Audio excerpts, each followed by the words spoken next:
Bismillahirrahmanirrahim. Perbedaan tafsir dan tadabbur. Seringkali kita tercampur antara makna tafsir dan makna tadabbur. Seringkali seorang penceramah yang dia hanyalah tukang berceramah memberikan tafsir kepada Al-Quran. Dan seringkali kita memahami bahwa tadabbur itu adalah tafsir, atau sebaliknya. Kita membuka buku tafsir, ternyata yang kita cari adalah tadabbur. Ternyata begitu kita buka di buku tafsir itu tidak ada tadabburnya gitu. Karena terlalu sederhana dan terlalu ilmiah, terlalu kaku. Maka apa itu tafsir dan apa itu tadabbur? Secara sederhana tentunya, tanpa menukil dari buku-buku ulumul Quran, tafsir dari kalimat fasar artinya membuka. Tafsir adalah bagaimana kita membuka makna Al-Quran yang tidak bisa dipahami.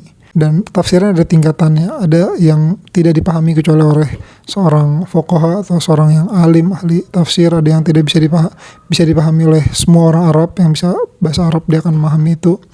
Ada juga yang bisa dipahami oleh secara umum kaum muslimin, dia hanya butuh terjemahan dan lain sebagainya.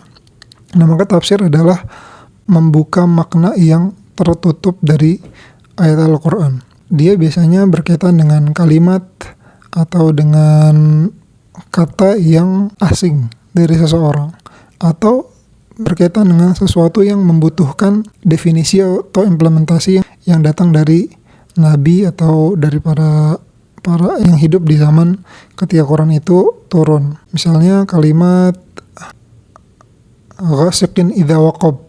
Maka ketika orang itu tidak tahu apa itu makna ghasiq, apa itu makna waqab, mungkin di terjemahan dikatakan bahwa malam ketika sudah gelap. Tapi apakah ghasiq itu artinya malam dan waqab artinya gelap? Nah, ini dia membutuhkan tafsir secara bahasa, lalu dan lain sebagainya. Menurut Ibnu Abbas, menurut Nabi, tafsir paling tinggi adalah tafsir Al-Quran dan Al-Quran, lalu tafsir Al-Quran dengan hadis Nabawi, lalu Al-Quran dengan pendapat para sahabat yang hidup di zaman turunnya Al-Quran. Adapun tadabbur dari kalimat dubur artinya belakang. Nah, maka tadabbur ini lebih kepada bagaimana kita mendalami sampai ke makna-makna di balik makna zahir dari Al-Quran tersebut. Dan ini biasanya berkaitan seperti yang guru saya katakan, Dr. Ahmad Al-Fadil, bahwa tadabbur ini berkaitan dengan kepribadian seseorang. Setiap orang itu punya tadabbur yang berbeda dengan orang lain. Dan tadabbur ini tentunya harus dibangun dari tafsir yang benar.